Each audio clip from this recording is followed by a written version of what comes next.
ना ही कल आज देखा। तो एक नन्ही सी प्यारी सी छोटी सी बच्ची थी, नाम था उसका एलिस। वो यहीं नानकपत्ता में रहती थी, उसके घर के बगल में।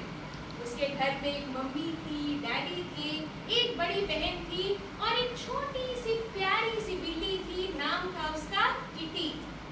एक दिन एलिस अपनी बड़ी बहन के साथ पार्क में खेलने के लिए गई। अब एलिस की जो बड़ी बहन है ना, बड़ी पढ़ाकू किस्म की थी, पार्क में भी जाकर किताब खोलकर बैठ गई। एलिस ने सोचा, जरा देखूं तो मेरी बड़ी बहन कौन सी किताब पढ़ रही है। और उसने किताब पर नजर जो डाली तो पाया कि उसमें एक भी तस्वीर नहीं थी, एक भी पिक्चर नहीं। बताओ, एलिस ने सोचा, छी, ये भी कोई किताब हुई भला।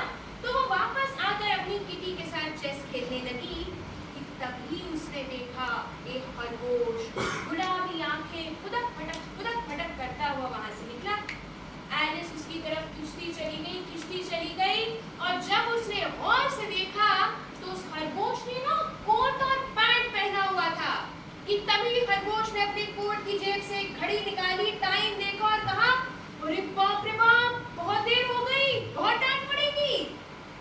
एलिस हैरान, खरगोश जो टाइम देखता है, खरगोश जो बातें कर सकता है। अब एलिस से रहा ना गया, वो झटाक से उठी और उसके पीछे पीछे भागने लगी। खरगोश आगे आगे फुदक फटक, एलिस पीछे पीछे जन दन कि तभी वो खरगोश एक बिल में कूदा और गायब। एलिस ने उस बिल में झांक कर जो देखा तो उसे नजर आई शतरंज की एक बहुत बड़ी बिसात, यानी चेस बोर्ड। एक छोटा सा चेस बोर्ड एलिस के पास भी था, लेकिन यहाँ बिल के नीचे थी एक बहुत बड़ी चेस बोर्ड। एलिस ने सोचा, जब मैं अपने छोटे से चेस बोर्ड पर खेलती हूँ तो मुझे इतना मजा आता है, जब मैं इतने बड़े चेस बोर्ड पर खेलूंगी तो मुझे कितना मजा आएगा। उसने आप देखा न तब झट से बिल में कूद गई और जैसे ही वो बिल में कूदी, वो बिल सुरंग बन गई और एलिस उसमें धीरे धीरे फिसलने लगी।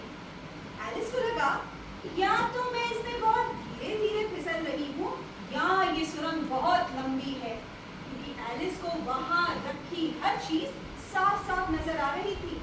जा बजा दीवारों पर ऊंची ऊंची किताबों की अलमारियां बनी हुई थी।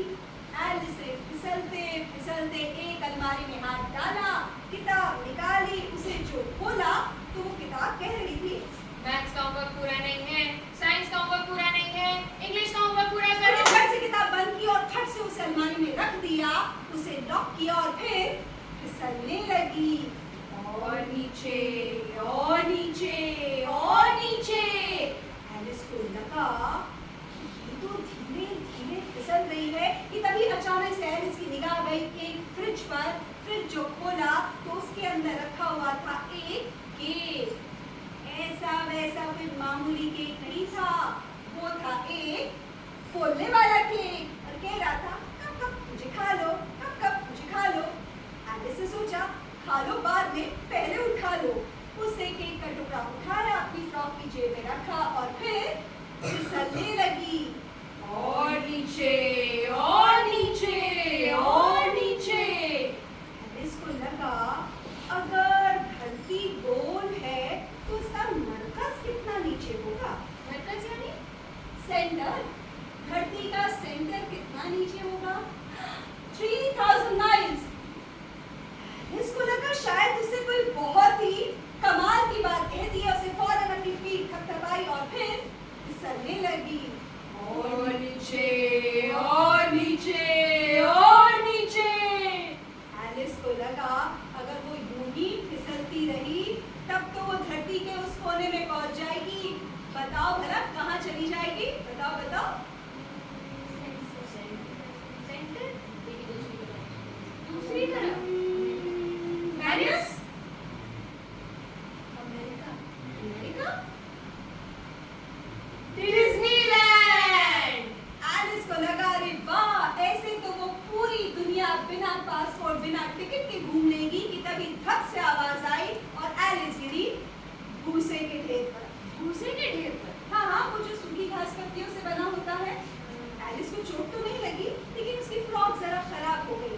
एलिस ने अपनी फ्रॉक झाड़ी, उस भूसे के ढेर पर से कूदी कि यकायक को पाया एक बहुत बड़े आलीशान कमरे के बीचों बीच कि जिसके सामने बने हुए थे ढेर सारे शीशे के दरवाजे और उन शीशे के दरवाजों के पार से नजर आ रही थी एक नई दुनिया। अब एलिस की नई दुनिया में क्या होता है उसके लिए आपको पूरी एलिस की दास्तान सुनने आना पड़ेगा, ठीक है?